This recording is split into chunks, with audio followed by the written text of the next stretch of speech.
How's it going, Shy? Huh. Well, let's see. I think since we last recorded, a lot of the world as we know it has crumbled. A little bit. A little bit. And but I also got to see John Mulaney. So, I don't know. John Mulaney is not enough to make up for a crumbling world, but it was interesting to see what comedy looked like in a basketball arena for a couple of hours. Okay. Does it work there? Yeah, but you have to, I guess you have to know how to wait.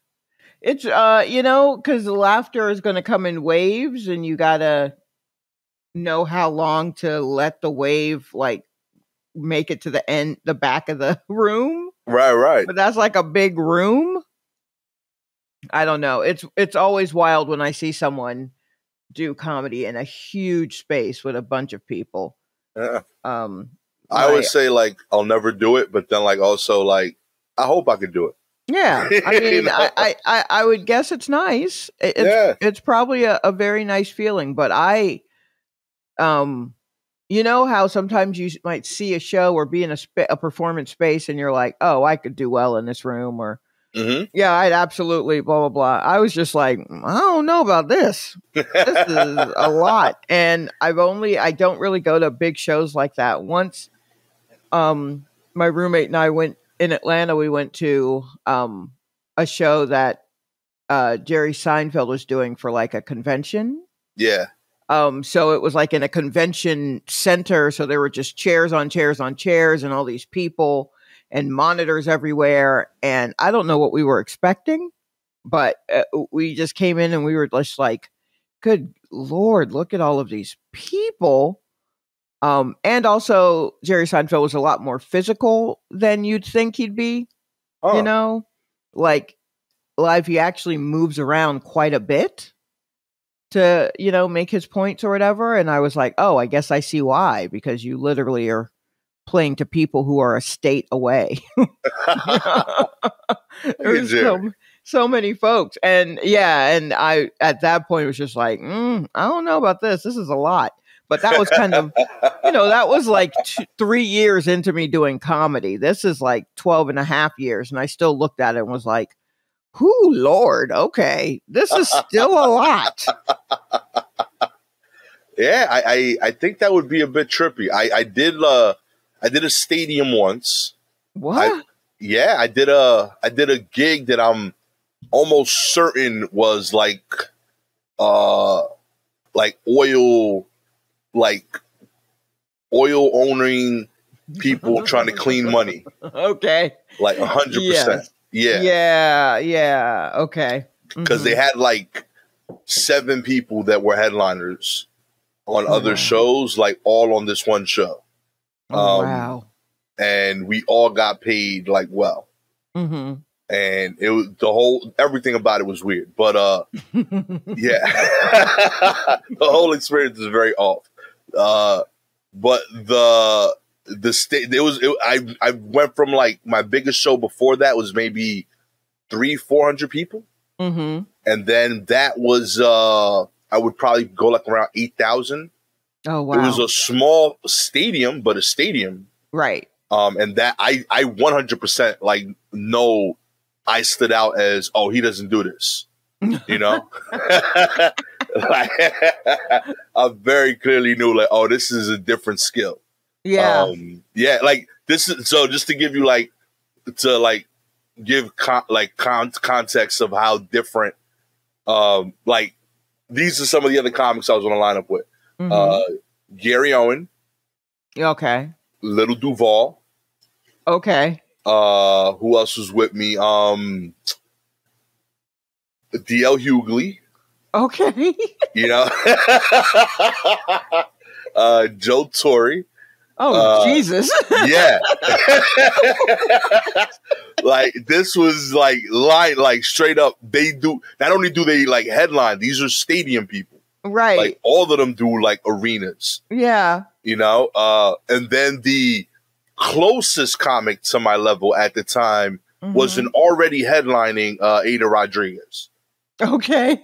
Like, that's like, oh, she's only been on Netflix twice. Right. You know what I mean? So then, and of course, no shade in this question. How did you end up there? Oh, I had no business being on there. I first of all, as soon as I got there, thank you so much to Ada, who was extremely welcoming and made me like feel like I mattered, because I did not on that show at all. And oh God, I know this. It's so wild because I know I'm still forgetting headliners, right, that were on that lineup. But yeah, all those people did half hours. Oh, wow. I forgot. Ali Sadiq also did a half hour on this show. Wow. How long was this show? So these are part of the problems they came up with this whole thing. Okay. But yeah.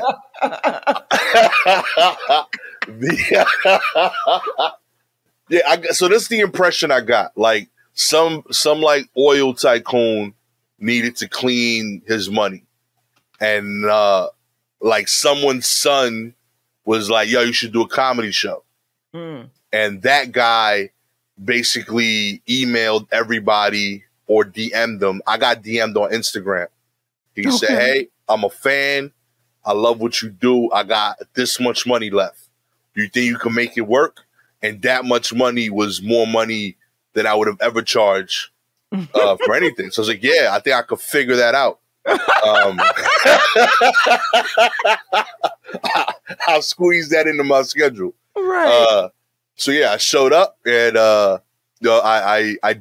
don't know these comics. But yeah, I got on stage. I told them, I'm doing 15.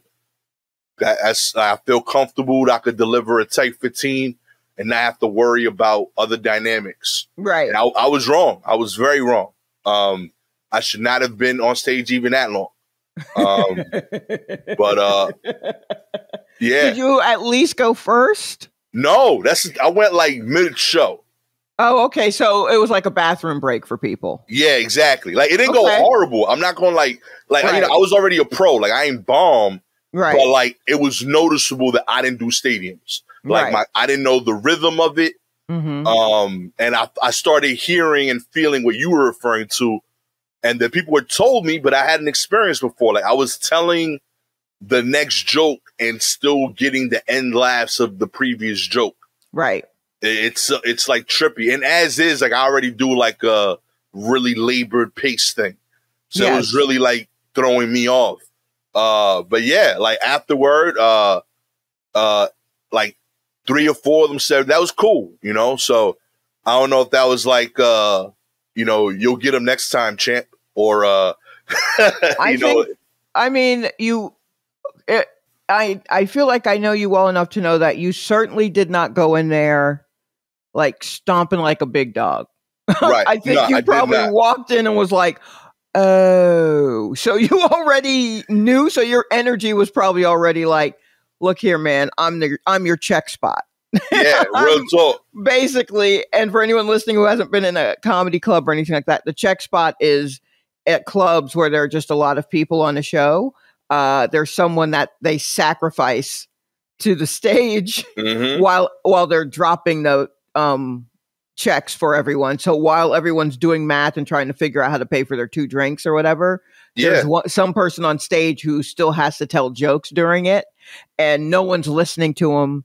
No one's paying attention. Everybody's arguing at their table. So it's the check spot, and you don't want it, but you kind of need it in order to toughen yourself up. Like, it's necessary. No, I got scabs from that show.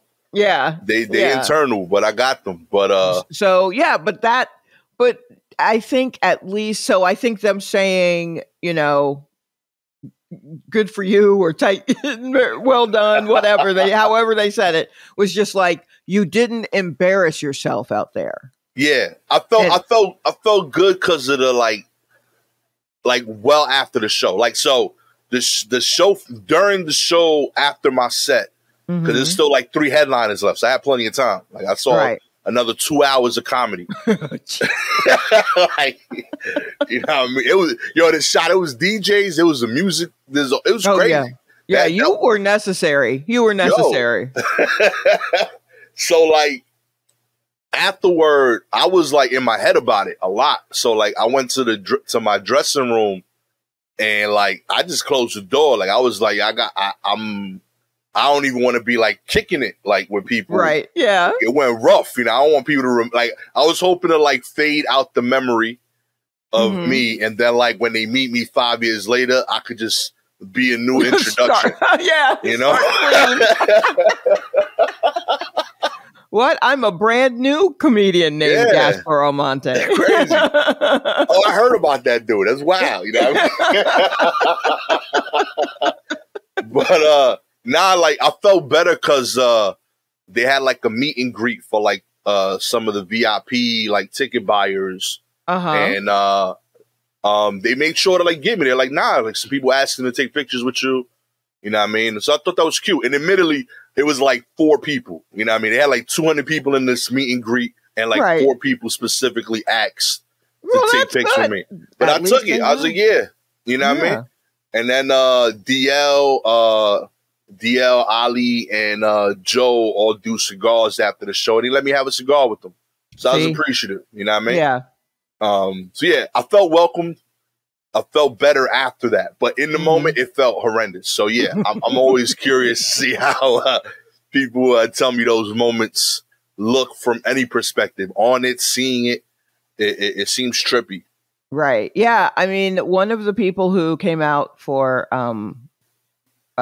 before John Mulaney was a comedian named Joe Mandy, who I worked with once for a weekend in Atlanta, and you know that in a small club. And I'm sure he's done all size rooms or whatever, but I was just like, oh, okay. I mean, yeah, sure. You can figure out how to do this anywhere, but boy, there's a different kind of math. And Seton Smith has been his opener the whole tour. And, you know, Seton, right? Yeah. Yeah. So, you know, it's neat to see him up there doing his very idiosyncratic, like just this weird little set in front of all of those people. And I'm just like, I mean, sure, yes, reach for the stars, you know, but also, wow, this is wild. I just kept looking around, just like, look at all these people. I was just here for a Tyler the Creator concert. There were not this many people. We were sitting on the floor, like there were chairs, just seats. He sold out 3 nights at Madison Square Garden. God bless that man. Look at that. Yeah. So the gifts of adultery. Yeah. Hey, man, he was good. Well, now they had broken up. Fair. It was more drug use, probably. Okay. And rehab. He talked about his intervention and about going through rehab, and it was all very funny. And I guess it's shocking if you held him at a particular level, but I didn't hold him at that level because I know comedians. So I'm like, well, he's certainly a terrible person. He's a comedian. Yes. Like there's no way you can't. There's a level of you that's an absolute nightmare. No matter if you're doing comedy, there's a part of you that's just a nightmare. And listen, I regularly end up on lists as the nicest comedian, and that blows my fucking mind. I'm like, word? Like this is the bar? Okay. Like, I ain't saying I ain't terrible, but I shouldn't be running away with that award. Yeah, absolutely. People are just like, you're just so nice. And I'm like, we don't talk much, huh? Cool. Oh, man. But yeah, I'm glad you got that distraction. I think it was necessary. Yeah, you know? It was because Lord knows the rest of it is not so good. And I mean, I was trying to stay off of Twitter so that I wouldn't absorb everybody else's sadness. Because I can have a tendency to do that. And so I just had to close all of the social medias and then just stare into space. But I don't really like being in my head either. But in a weird way, being in my head was better than being online. And I was like, oh, I've never experienced this before. It's dangerous up here, but yikes. So yeah, it's been trippy. Yeah, it's been a lot. Yeah. What else we got to do though? You know, it is what it is. We got to talk it out, fight through it. Oh yeah, no. We got to attack it on many different levels, and I wish people would realize that and not sit here and fight about what's the best way to do it. All Well, the it looks ways. like the best way to do it is whatever they're doing, which is solidarity, no matter the fuck what, and Word. just go at it and be willing to wait 50 years. Word. And but yeah, this isn't like, I guess all this infighting is really not going to help the cause of turning that around. And also we have to be patient. So, people in these generations may have lost this, but we can get it back, but it may not benefit us. We may be gone by then, but at least we did the work to make sure it came back, is how we need to look at it. Not like, give me back my rights right now. It's like, yeah, baby, you see how slow this is. It took them 50 years to turn it around. What makes you think we can turn it around in like a weekend? We still trying to figure out what the president was doing during January 6th. Like, we move slow. We move very slow. So you got to work on that. Admittedly, we don't play the long game well. Yeah, we really don't. And there are so many things, and they already have shit lined up, ready to take down. So like, we need to be able to fight in different ways, and we need to figure out what the best way is for us and help the ones out who are doing it in other ways. And we need to be patient, and we need to pace ourselves. And if we need to tap out and let someone else tap in, we need to do so. But we can't burn ourselves out, because there's a sprint, there's a marathon, and then there's whatever the fuck this is. Yeah. Which is, so, yeah, this is more than just drink water and stretch. This is like a big deal. Yeah, we in it. This is our life now. So, yeah, which is a shame, because I really only want to drink water and stretch. I'm with you. I just want to drink water. Yeah, I mean, yeah, if I could remember to do that, that would be lovely. Oh, man. Let's get into the news, Sha. All right. Kicking it off here. Oh, Lord. Yes, indeed. We have Mario and Omarion going at it. Verzuz. One of the most epic ones ever, Sha. You had a chance to watch it? I haven't yet. I've read a good deal about it, and I've seen that. But this, I would agree with you in that this was a particularly interesting versus to like encounter. Right. Because it just blew the lid off of a lot of things. There are a lot of things to talk about within it. But first of all right, so this was like all of the young R&B guys of like the early aughts. Right. These are I hit puberty with these dudes. Okay, so you are a lot more attached to it than I am. Yeah. So how did you think this was going to go? Like, when you heard that they were going to put up Mario up against Omarion. I 100% thought it was going to be as lopsided as it was, but the other way. Really? Yeah, I had all my money on Omarion. 100%. Wow. But only because of the back catalog of the group. Like, I felt like there's no way B2K's ever getting the verses, so he's going to be able to double up with those songs. Right. I admittedly have never seen him live and did not know the brilliance of his audio engineer, who has been doing the Lord's work, apparently, for decades. And apparently another person singing for him, too. We'll get into yeah. Yo. Yeah, I knew Mario could sing. I knew he was dope. Mm-hmm. I was just more concerned with, like, to me, like, I think of him as, I didn't think his catalog would go long enough for this. That's what I thought was going to be the weakness. I hear you on that. Sure. I kind of had that thought too. I was like, well, Mario is by far the best singer of the two, but I wonder what that means for, like, as far as bangers, right? But like Omarion, just I mean, he always struck me as like it Gastor, like it could all fall apart like at any moment. Like the dancing, like all of it, like he could literally just twist an ankle on stage and it's like, that's it. We never hear from him again. Like it all just felt so tentative. Nothing felt set in stone. He wasn't even the cutest one in B2K on my opinion, from what I could tell. I mean, he was the one in front because we all wait, right? He was in B2K, yes? Who am I thinking of? Did he have like a brother in Mature? No. But there was a group, there was another boy group from like the late 90s, mid to late 90s called Immature. Okay. And then the lead singer of that was on Sister Sister for a long time. Oh yeah, I remember that dude too. Yeah. Yes. So that was like when B2K was presented, I guess they worked with the same producer dude. And so they were like, oh, Omarion is so-and-so's little brother. But I don't think it turns out they're not actually related. Oh, it's like Houston or something like that, I think his name is. Yes, Marquise Houston. That's it. Marquise Houston. Yeah. That's it. But yeah, but I always thought Omar, like it's a house of cards with him.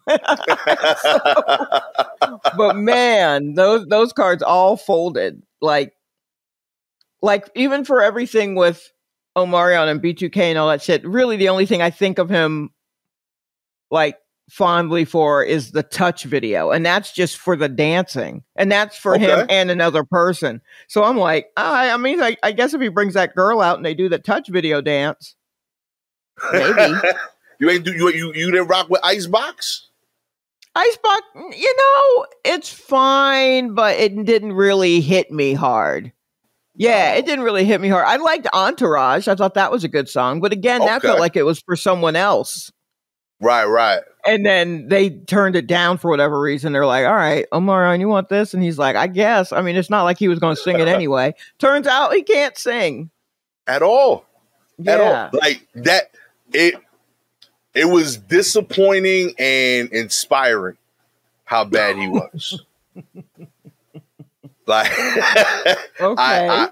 Because like I wanted more, and I was a fan of the songs, and like I felt like I saw him for 2 hours make every song feel small.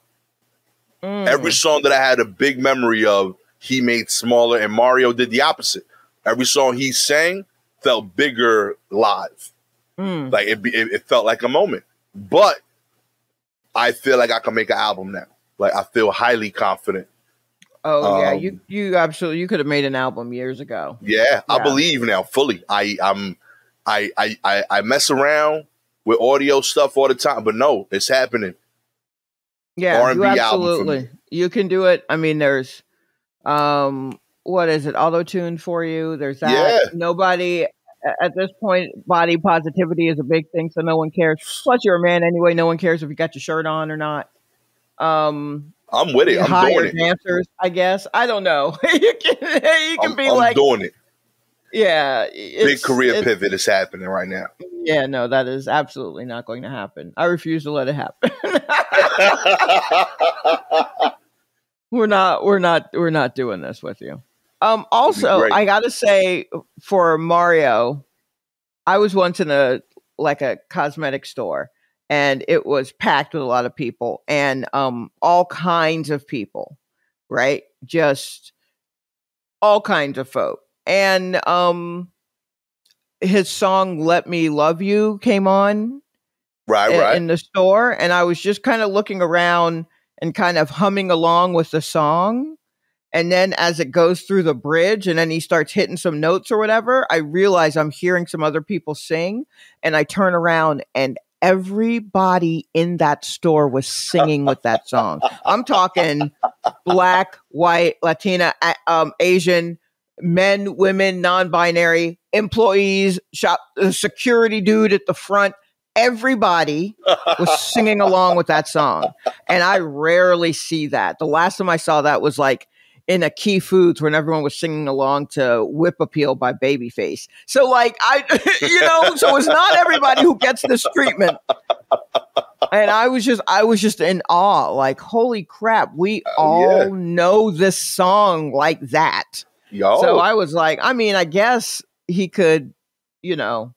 So that shit was an anthem, yo. Like you going through your feelings. Yes. You know what I mean? That's a real part. Like he told a real particular story so well in that song that everyone thinks they've gone through once. You know what I mean?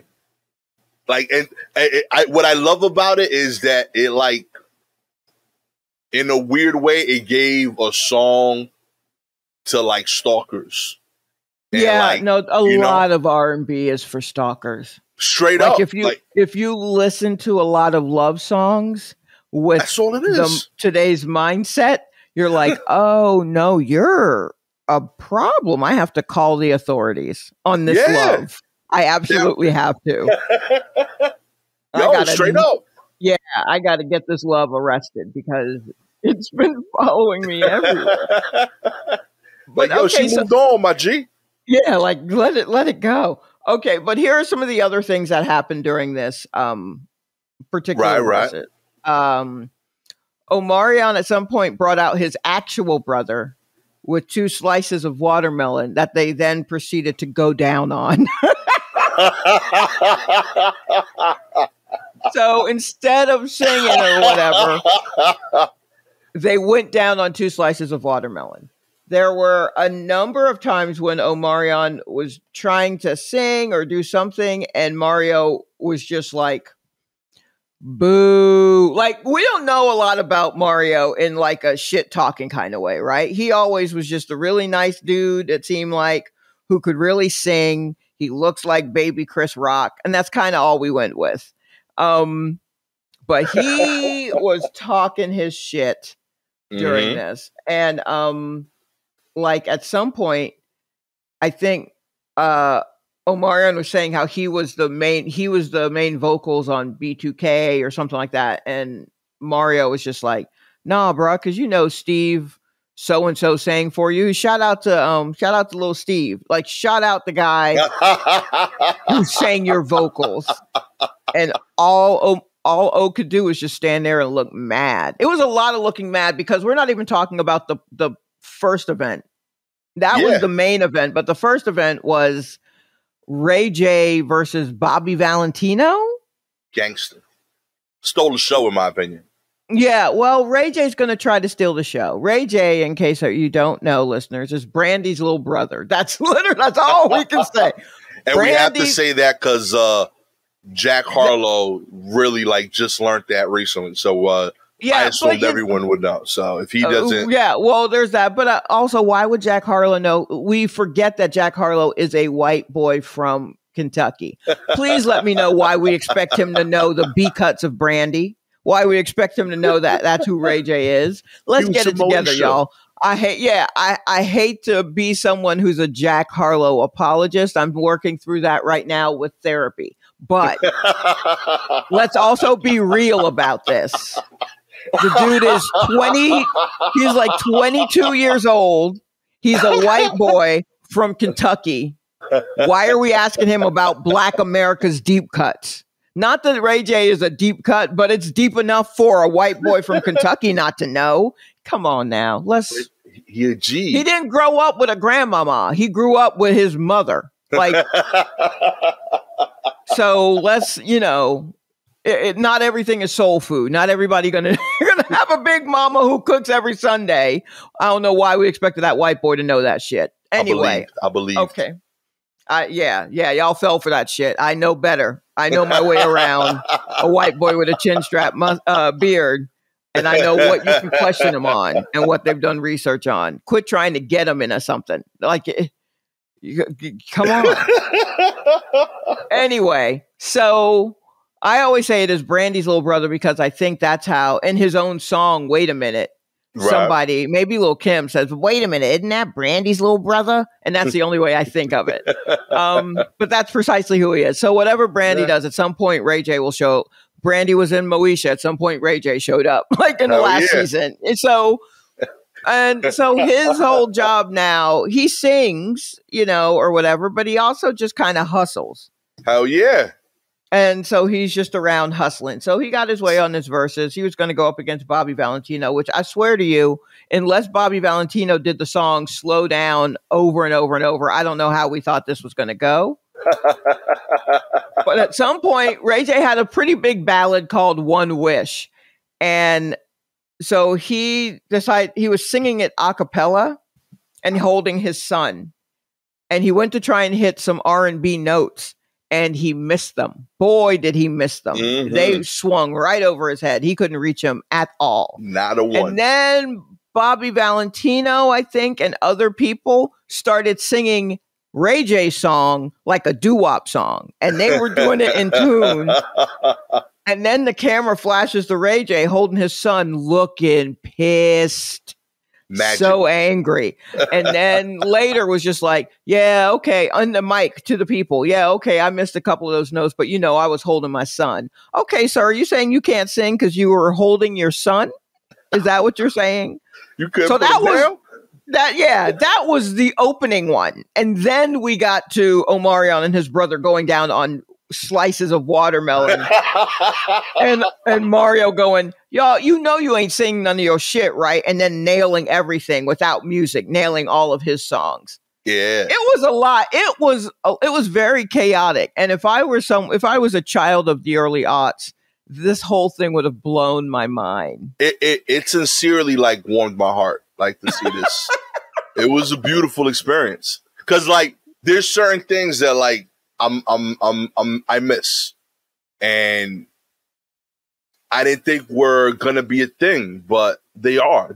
I feel like this is the era of R&B singer that like talk shit, like they were actually like trying to be rappers. You know, like this was when the transition to me happened.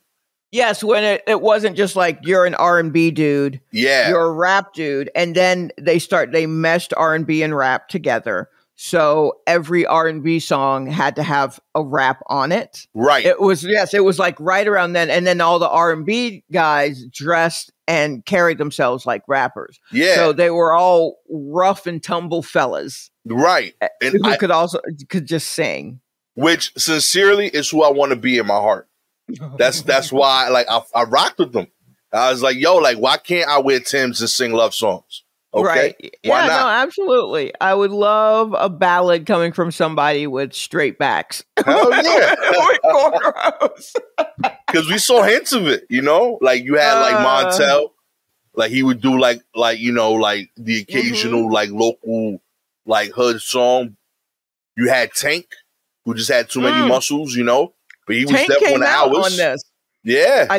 Tank came out, and Tank can sing. Yeah, he got vocals. Tank was only known for wearing tank tops, and I don't know if that's why they called him Tank. He was swole, yes, but he also seemed to exclusively wear like A-line shirts, like just undershirts. Him and Jaheim. Yeah, Jaheim also could sing, and they both, I felt like, came out in baggy sweatpants and a ribbed tank, and then cornrows, and then sang beautifully. Amen. But Tank came out during this Verzuz, and then he went toe to toe with Mario, and they both were singing their asses off. While I guess was in the back slicing up watermelon. What a terrible idea! I can't stress enough.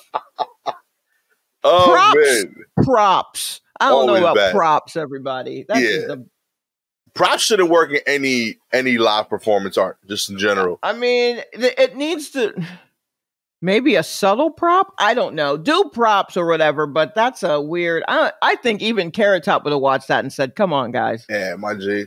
This is a lot. This is too much. And I'm Carrot Top. You see me. Look at my eyebrows. And yet I think this might have been too much. Oh, yeah. You got approval from one dude, Gallagher, okay? That's it. Nobody else is vibing with that. That is absolutely Gallagher level kind of prop comedy. Oh, man. It was beautiful to me in that it was an utter failure on his part. Yeah. I enjoyed it. I love seeing the pettiness. I love seeing R&B singers have ice girls. I got to see multiple angry R&B singers. I didn't think that was a thing. You know, Oh my like God. you dream of it, you know, but no, I got to see in person, like the tough face that I know their photographers had to deal with, where they were like, nah, like you're supposed to be like, you know, giving me like a wanting look, and they were trying to be tough because Right. rappers were rapping and they try to like balance that look. I saw it in Yeah. real time. I don't know. Yeah, it's wild. Yeah, I got choked up. Like sincerely, it was beautiful. Like seeing that they still have that, and I guess like what I appreciate is knowing that you can be petty about something for 20, 30 years. It never goes away. Yeah, you don't need to. Yeah, yeah. I wonder if Mario's been holding on to that for a long time. I don't think so. I think he already knew that he was kind of the cream of the crop of that group of R&B singers, and it was just like, yeah, sure, I'll do this. You know, I'll do this. And I also am older, and I don't feel like keeping whatever secrets that are supposed to be industry secrets. So, you know, if they bullshit, I'm gonna call them out on it. And that's precisely what happened, and it's great. But yes, Ray J is petty and in some way. I think he's already been on radio stations talking about this, trying to put a spin on it. And I'm like, keep hustling, little man. Keep hustling. Oh, yeah, man. Go back to stepping on sunglasses or something. Yeah, doing whatever you know. No, if you get a minute, y'all, just look up Ray J highlights on YouTube. And this dude, what a mess. Oh, man. Great Verzuz. Well done. I would say, low-key, this might be a top 5 Verzuz. For you, yeah? For me, easily. Like, it's easily top 5. Okay. But I think it has to be considered. It's definitely like a sleeper hit. Like every other Verzuz that would get higher regarded is because of how good the actual talent and catalog was. Right. But this is up there for the pettiness.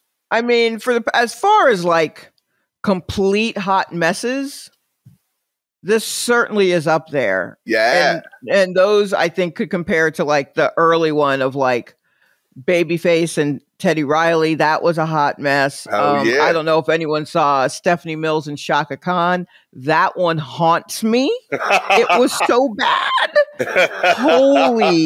Holy crap, was that one horrible. This one's definitely up there with that. Yeah. As far as petty, I'm gonna say Brandy Monica. Yeah. Okay. Ooh, okay. That one was palpable. I felt that in my bedroom. How awkward that air was.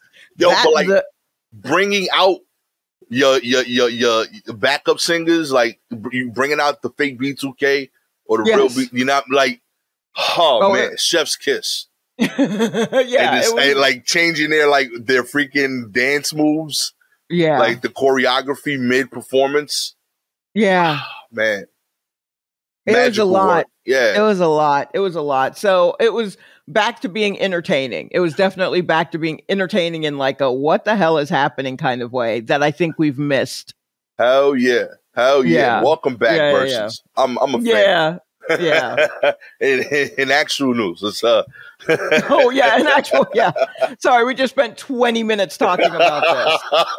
Oh jeez, we've taken care of pop culture for you, John Mulaney, the most recent Verzuz. Oh man, what are we gonna do out here? Man eating a Big Mac at a Texas checkpoint was suspicious. Fed says he was smuggling meth. That's right. Sure. Man took his first bite of what appeared to be a McDonald's Big Mac while at a Texas Border Patrol checkpoint, and at least one agent found that odd, according to the federal authorities. That's because the nearest McDonald's was more than 60 miles south of the Border Patrol station. It was unusual that someone would wait until that exact moment they got to the checkpoint to start eating. The hungry Texan was found to be smuggling meth. That July 20th, that July 2020 day, authorities say, and is now headed to prison. Yen Sun Huang, the Taiwanese citizen who was living in Austin, was sentenced to 7.5 years in federal prison, followed by 3 years of supervised release, according to the June 27 news release. The sentence follows Huang's guilty plea, and his defense attorney declined to provide comment. But Huang was a passenger in a vehicle crossing through the checkpoint on July 4th. According to the news release, that's when the officers noticed he displayed suspicious behavior by eating a cheeseburger immediately upon arrival. While an agent was conducting an immigration inspection, a service canine detected narcotics. According to court records, the car was sent to a secondary inspection, and the 3 occupants were asked to step out. And Juan was patted down. The agent felt a brick-like object strapped to each of his thighs. Wait. Hold on. I got questions. Yeah. And I'm looking through the rest of this, and I don't see my question answered. I'm in the same boat here. Why is it suspicious that someone would eat a hamburger right then? Yeah. So this is something I figured out from playing poker, and I think I think me and the U.S. Border Patrol have similar ideologies. Okay. It's crazy. Right. It's crazy, but it's true. It's true. Okay. And I've seen the science. Okay. Mm-hmm. When you are eating, mm-hmm. your body tends to relax, right? Because you think of old times, your body is revved up when you got to go hunt. So when you're chewing, your body naturally knows, oh, I'm not in danger. I'm not being threatened. So I know for a fact that a lot of people, when they need to relax, that's why they try to chew gum or they'll eat, because it's a way of sending your body the cue to chill, even though you're in a tense situation. So this dude knows, I got kilos on me. How do I keep my nerves down? So I think he kept the burger on a stash just in case he has to look like he extra chill, but not realizing that nobody just whips out a burger and starts eating to look chill in this dynamic. Most people would just try to get it done, and they would look nervous even if they don't have anything, just because it's a high tense situation to get patted down. So I think he overplayed it.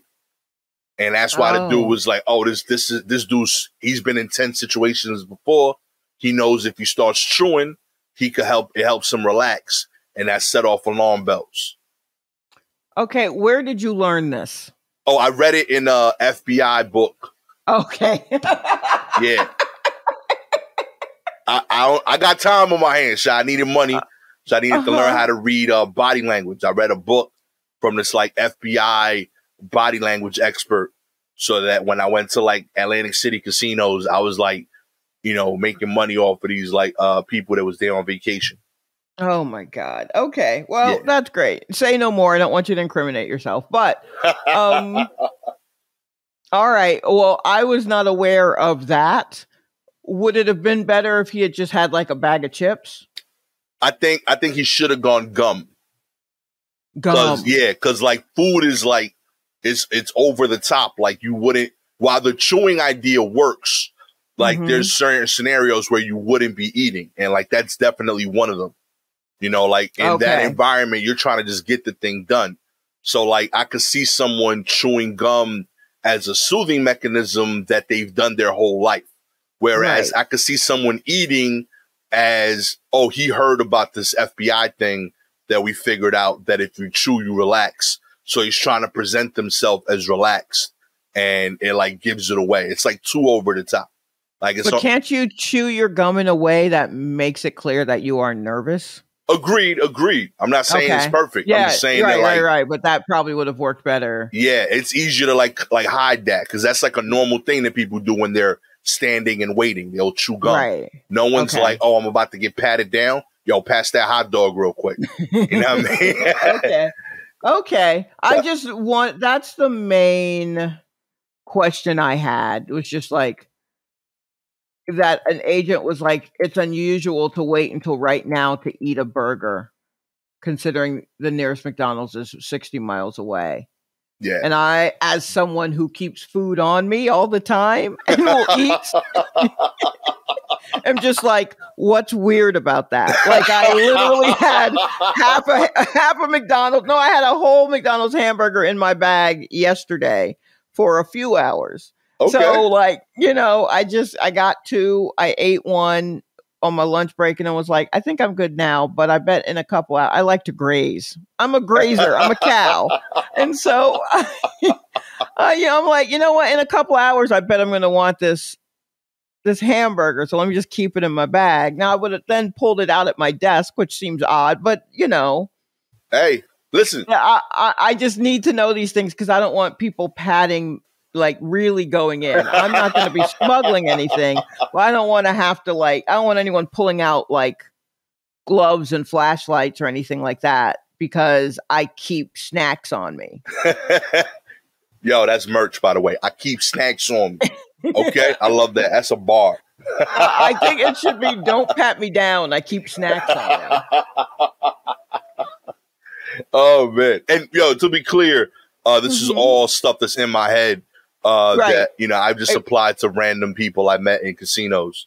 I mean, it worked for me. And this thing doesn't explain how they got there. Yeah. It just says, he pulled out a hamburger. Someone said, that's weird. They checked him. He had a whole bunch of meth on him that he was smuggling. And I'm like, wait, I just need to get past the first step. How did we know that was weird enough for them to pull him aside? Yeah. They never talk about that on The Wire. You know what I mean? They don't. It's always I didn't see that. Like, it's always, or this is exactly, they'd build a whole show about this. There'd be a whole hour-long drama about a guy who just stands at the airport. I mean, there was one called Lie to Me with Tim Roth where he could look at people's faces and tell when they were lying or whatever. And first off, love that show. Amen. Love it, love it, love it. It was so good. Tim Roth, old hottie, and I'm in here for it. But he but just someone who's just like watching people eat as they're trying to go through security and going, he's packing, she's got weight on her, that one. Like they would absolutely make an hour-long drama about that. And it would probably last about 3 seasons on CBS before someone's like, I don't know if this is good. And then they'd probably still be able to squeeze a half a season out of it. But I'd watch it. I'd watch it. I'm into it. I think we should write this, by the way, Sha. Yeah, of course you do. Oh, yeah. Let's get the You're work. the one with the knowledge. I'll do the backstories. I'll do the character work, but you're the one with the background knowledge on that. Real world experience that won me hundreds of hundreds. Oh man, but yeah, good luck. Do your 7 years, safely. That I hope that Big Mac was worth it. It will be the last. Yeah, he also just traumatized himself for Big Macs, unless he never really liked a Big Mac. Oh boy. Two insurance companies end relationship with main agency after a racist Juneteenth sign. Residents in the town in Millinocket, Maine say they are outraged and disappointed after a local insurance agency displayed a racist sign remarking on the Juneteenth holiday. Progressive and Allstate are terminating their relationship with the agency, according to representatives of the insurance company. Juneteenth, it's whatever. We're closed. Enjoy your fried chicken and collard greens, the sign stated in large fonts. It was taped to the front. It was taped to the front of Harry E. Reid Insurance Agency in Millinocket on Monday. The small town sits about 3 hours outside of Portland. Hey, I was just out there. And some 50 miles away from the U.S.-Canada border. Wow. Yeah. Well, I mean, here's one problem. I mean, white people like fried chicken and collard greens too. So whatever. Eat what you want on Juneteenth. Another one, I feel like you could just stay open or just close. Like, I don't know. Why do you feel like you gotta be snarky? And you know why? It's because you're 3 hours outside of Portland. Mm-hmm. And I guess you forgot that people have cameras on their phones. Hey, B. And can post this shit. This is dumb, B. Why'd you waste the toner? It's very stupid. I will say this, though. They didn't use Comic Sans as a font. And that might be surprising to some. Respect. This feels like Comic Sans. They instead used whatever the real computery looking one is. Yeah, okay, I see what you're saying. Yeah, I forget. I think it starts with a V or something. But yeah, you would know it. It looks like computer lettering, but it's not. But at any rate, oh yeah, what an idiot! Just a stupid thing to do. Real talk, B. Like, but I also am kind of like, yeah, leave that up. So now I know not to. Here, leave up your little racist signs. I know not to fuck with you. It's very helpful for me. Yeah, I'm never mad at racists when they're public. I'm never really mad at it. I'm just like, great, add you to the list. Yeah. And then I keep going, you know? That's it. Put it where I can see it so that I can decide for myself if I want to run in and use the restroom or just pee in your driveway or whatever, however I want to do it. Oh, man. Who are these? Who doesn't like chicken? That's what I'm saying. Eat your fried chicken and collard greens like you don't eat fried chicken. You out there in the boonies? Give me a break. You eat fried chicken. Yeah. Collard greens, you can make more of a case for. I don't really like collard greens, but everyone loves chicken. Yeah. I want to meet these people. Yeah. Lazy racists. That's what disappoints me.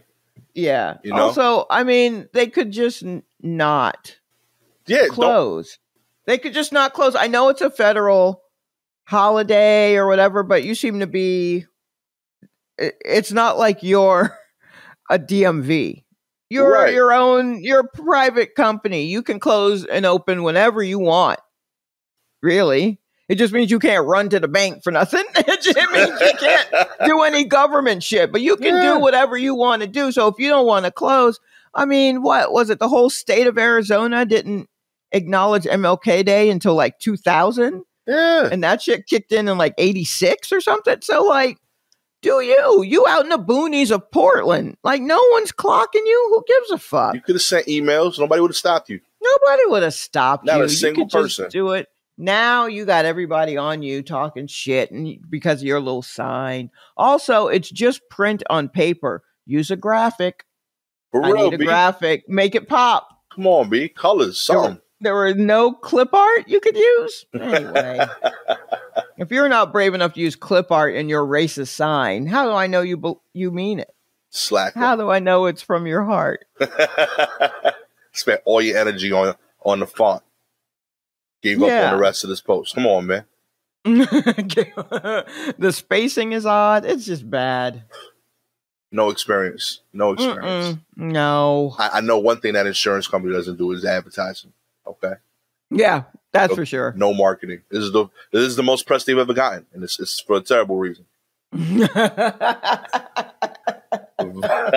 Viral Burger King employee hoping for more than a goodie bag and cake. Still grateful for gifts. The Burger King employee celebrating 27 years on the job says he felt let down by a mediocre goodie bag from his company and yet is still expressing incredible gratitude. We spoke to the 54-year-old Kevin Ford, according to TMZ, who was a cook and cashier at the Burger King in Las Vegas's airport, and about how his employer chose to mark his anniversary. He tells the host that the company from which Burger King hires from sent him what felt like stuff that had been lying around the office. Kevin's been around long enough to know that pre-COVID, employees would get checks for their anniversaries with the company. That being said, Kevin told us he's still thankful to have a job in these difficult times and doesn't want to throw shade at Burger King. The good news is that with more than a quarter century under his belt, someone did step up, and that's his daughter. He got emotional when he heard that they started a GoFundMe, and it's already past his $3,000 mark that they raised as a goal. Spokesperson for Burger King, by the way, said that the Burger King brand and its many franchisees nationwide are committed to recognizing and celebrating the achievements of thousands of people serving across a wide range of roles and dedicated to providing our guests a world-class experience. Following review with this location's franchisee, we've learned that this video depicts a team member in receipt of a peer-to-peer reward in recognition of his short-term positive performance and experience.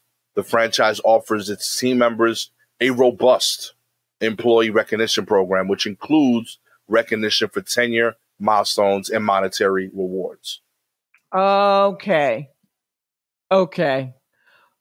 So let me understand this then. He spent 27 years working at Burger King. Is that right? Yep. Same location.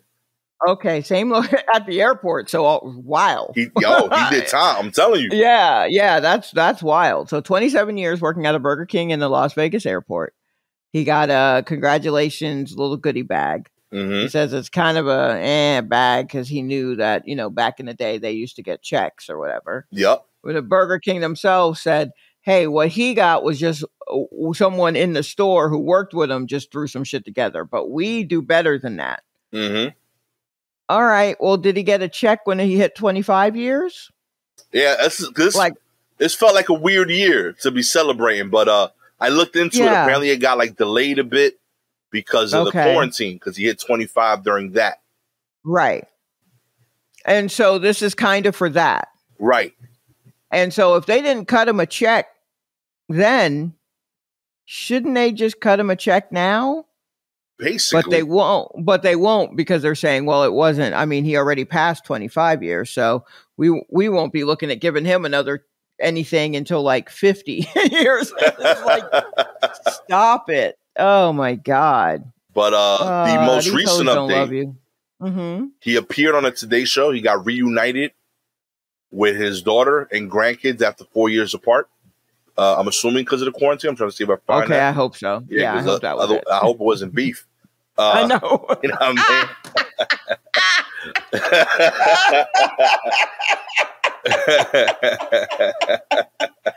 Oh, my God. Oh, man.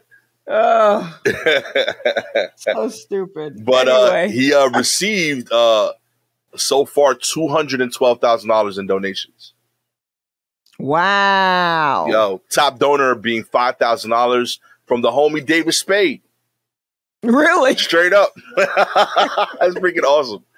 Yo, how David Spade outdo you, Burger King? I know. Yo, he must have worked at a Burger King before. Straight up. That's a real move right there. Respect. Yeah. That's freaking dope. That's nice. Yeah, look at that. It all comes full circle. Hope he likes his But for real, though, let's take a vacation. Yeah, B. 27 years. Yeah, you already at the airport, my G. Yeah, you know you're already there. You already there, B. Yeah. Skip out. Take a little flight. Work at the other Burger King. You know what I mean? We got one at JFK, I'm sure, just to see if it's different. Man. Oh, my goodness. In other news, Denise Richard launches her own OnlyFans account 1 week after her daughter did. That's right. Denise Richard has started an OnlyFans page a week after her daughter launched an account. The former Real Housewives of Beverly Hills star took to her Instagram to reveal she had joined the subscription service platform with the caption, "Ready, here we go." OnlyFans. Boy. The 51-year-old's new business venture comes after her daughter, Sammy Sheen, who she shares with ex-husband Charlie Sheen, created an account on June 13th. Initially, Sheen expressed his dismay over his daughter launching her OnlyFans career, telling the outlet, "Since I'm unable to prevent it, I urge her to keep it classy, creative, and not sacrifice her integrity." The father added that his daughter's decision to join the platform was not made under his roof. She is 18 years old now and living with her mother. Okay. I forgot. Okay, so this reminded me that Denise Richards and Charlie Sheen had a ugly separation. Oh, yeah. Also, this means that Charlie Sheen needs to be careful when he's scrolling through OnlyFans because he could be jacking off to his daughter. Oh, man. So that's really his problem with it. Yeah. Is just please make sure on your post you say, "Charlie, I'm your daughter," so that I can go, and go to the next one. I mean, what? Yeah, look here, man. Denise Richards, do you? We already know they're going to be tasteful shots of you looking over your shoulder, and it's just going to be your bare back or whatever it is. You're not really you're not showing split beef. We know this. And I don't even know if OnlyFans ever, I know that they took down a bunch of sites where they were like, you are naked on here and this isn't what we allow. Whereas everyone was like, are you kidding? This is absolutely what you allow. And then everybody dropped and they were like, wait, come back. And also they were really trying to reach out to folks too about it. So yeah, whatever, man. Denise Richards, do whatever you got to do. Charlie Sheen, shut up and just be more careful about your scrolling. And Sammy Sheen, that's just wild. I forgot that that's a whole chunk of time that I just completely forgot about. Mm-hmm. And then like I think about couples from like back in the day, and then suddenly it's like, oh, their kid. Apparently, Ethan Hawke and Uma Thurman's daughter is an actress. Yeah, I just found out about that recently too. And so I saw the name like Maya Hawke, and I was like, oh, Hawke. Like, wait a minute, she looks just like Uma. This must be their kid. And when she's old enough to be acting, I thought they were all still children. It's because I haven't looked at a People magazine in like 15 years. Yeah. So, yeah, I mean, this is wild. Go figure. Yeah, why come not? Full circle. You know what I mean? It's weirdly like, it's weirdly beautiful, Okay. They're old enough to ruin their own lives, Yeah, you got to let them do it. You got to let them do it. That's how you learn to fly. You learn how to swim. You got to be out there, baby. Yeah, you got to, just baby bird. That's it, Kick them out the nest and give them a sign in. That's it. I don't know. Good luck, Good luck to both of you. That's it. I hope that you reap some benefits. That's it. Yeah, I mean, they could save, hire the same photographer, same videographer. Yeah, that's true. That's true. Same accounting. I would assume there's, it's overlap. Don't. Sammy Sheen, let me tell you this right now. Do not get your money mixed up with your parents' money. Don't do that. Yeah, you're better one. Too. Don't do that. Yeah, that's try to establish your own shit as soon as possible, because you can't trust these hoes. Ain't loyal. Your parents will fuck you over faster than anybody else because they family and they think they can do that. Don't do that. Mm-mm. There you go. Yeah, that's my advice to you. Nothing to do with OnlyFans, only to do with the finances from it. Separate that shit. Also, when you're building a will, do a trust. Don't do a will. That's all I got to say. That's it. Man. In other news, Bed Bath & Beyond CEO is out as sales tumble. That's right.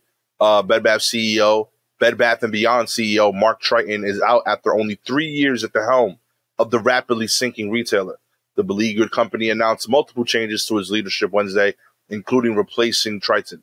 In the interim, Bed Bath & Beyond has tapped Sue Grove, an independent director on the company's board, as the CEO until it finds someone permanent for the position. Bed Bath & Beyond poached Triton from Target in 2019. He was previously in charge of expanding Target's private label brands, which he tried to replicate at Bed Bath & Beyond. But those items haven't caught on with customers in the same way they did at competitors, nor did the company's redesigned stores. Have you been in a Bed Bath & Beyond lately? No, not since the quarantine. Okay, so I went after the world started to open up a little bit and they were redoing the store, and so it was shut down. Yeah. And I haven't been back since. So okay. I wonder how they reconfigured the store. Because I'm just like, what else did you need? It was just a bunch of shit all packed in and you just kind of reach for it. Like, I hope they didn't try to make it seem special. It's not special. It's Bed Bath & Beyond. You send us coupons every day that never expire. Like, I mean, your stuff's, you priced your shit up, but you also give us a gajillion coupons constantly and them bitches never expire. And you're kind of like like an Ivy League Walmart a little bit. So, and you already had established brands. Why are you doing like Bed Bath & Beyond, like exclusives? I don't know. I mean, whatever. It's tough out here. especially, okay, 3 years. That means that's for all of COVID. That's so what he I was got gonna say. in That's before kind of COVID. rough. Yeah, he got in before COVID, and then all this shit happened. He's like, I don't know, remix it. And then they're like, this didn't work. You have to go. It's kind of not fair. It was, I don't know if they heard CEOs, but we're living in unprecedented times. Word. And so, like, I don't know, cut him a break, but also know that, but on the flip side of that, I've flipped the side so many times on this. Bed Bath and Beyond is where people were willing to get a lot of shit because nobody was leaving their houses, right? Right. So they were trying to make their everybody was trying to make their house just like a cloud. Everyone was trying to trick out their houses so that they're like, well, if I have to be here, every surface is soft. You know what I mean? And the best place to get that kind of stuff was Bed Bath and Beyond. I have mixed feelings about this place. Yeah, so if you close the store to remodel it in the middle of that, but then again, who knew? I don't know. I have a million, but then again. I always get panic attacks when I get the Bed Bath and Beyond. Like it never feels welcoming to me. Every time I've gone in there, I feel like I'm in the part of my like attic that I've never fixed, and it's just a whole store of that. Like I've thrown shit in here for 10 years. I don't want to know what's here, and you're trying to sell it back to me. It seems weird. Like I would pay Bed Bath and Beyond to take stuff to them. That feels right. Like I don't know what to do with this shit either. Like you guys have a lot of other shit, so can I just keep my shit with y'all shit? And if somebody wants it, cool. Send me a cut. Like that seems like their business.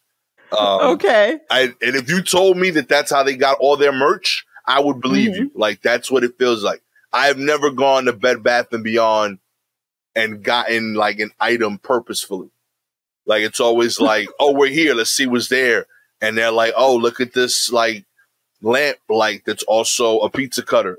Like it's weird. Like it doesn't fucking make sense to me. None of it adds up. I don't know why it's a store. Like who made enough of these items to put it in one place?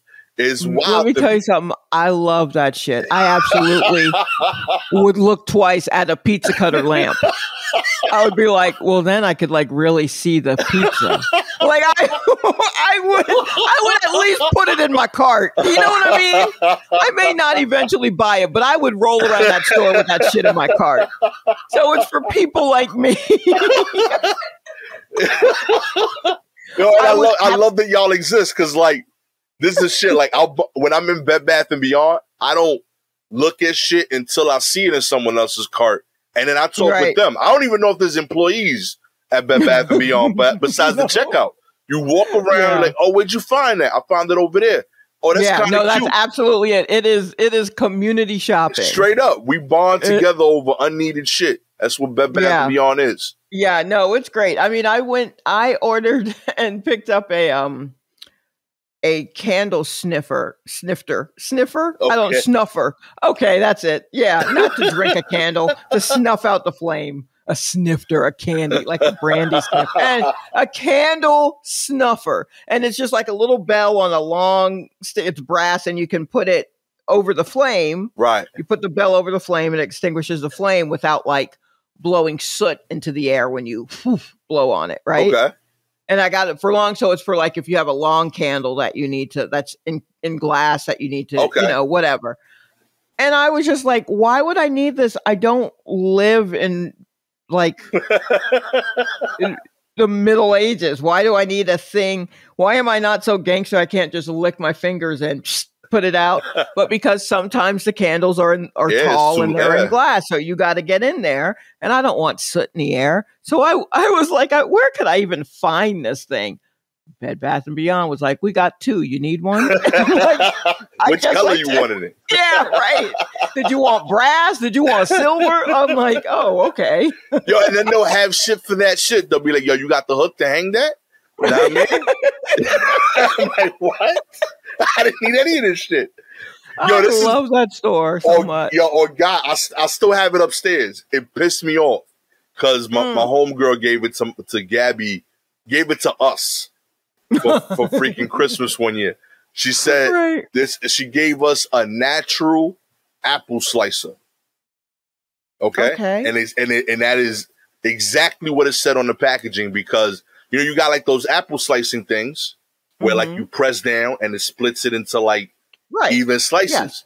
This was a natural apple slicer because it did that, but gave you uneven slices. I was like, yo, you just gave me a bent apple slicer. That's what the fuck you gave me. Okay.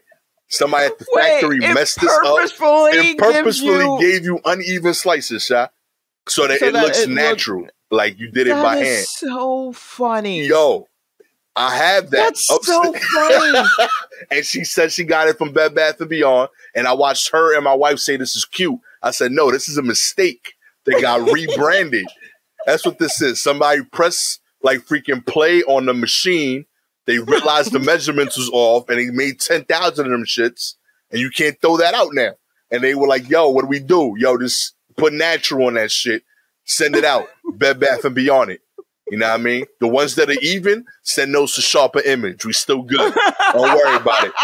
I mean, it was crazy to me. Like, I really watched my wife say thank you. I was so mad at her because, like, I don't want to say her name, but like on God, I was like, yo, when you were struggling, I let you sleep on my sofa for 3 months, and you give me a natural fucking apple slicer. I could cut my own goddamn apples, and I have a regular apple slicer. I don't need a one that does it poorly. And she over here bragging about the store. She's like, oh, I got it from Bed Bath & Beyond. Take it back. They did something wrong. Yo, I was so heated at that shit. She really wrapped that garbage and gave it to us for Christmas. I was like, yeah, I showed you hospitality. 3 months you stayed in my living room. I fed you, used up my water bill. I own a house. I paid for that water too. I did the whole shit. God. And you give me a natural apple slicer. Oh my God. I was so angry. See, I got bad feelings with Bed Bath & Beyond. Yeah, that place goes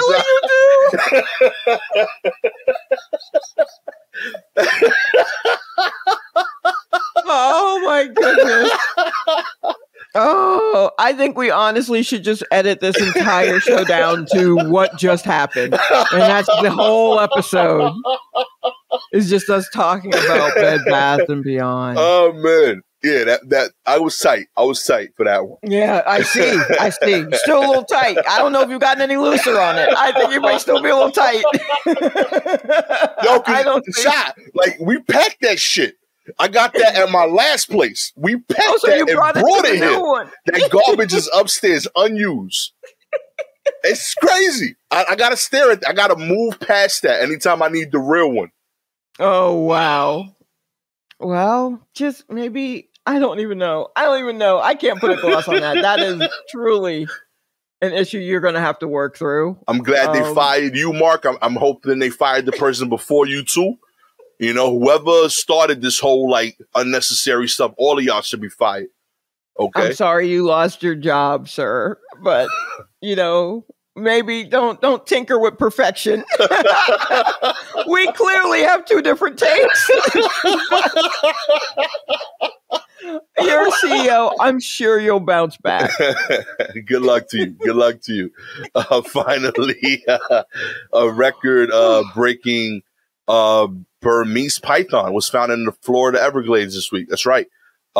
Conservancy biologists caught the biggest Burmese python ever found in Florida's Everglades, an almost 18-foot long, 215-pound female loaded with 122 eggs. No. Yo, that's not even a snake. That's a bomb at that point. That's a bomb. Yo.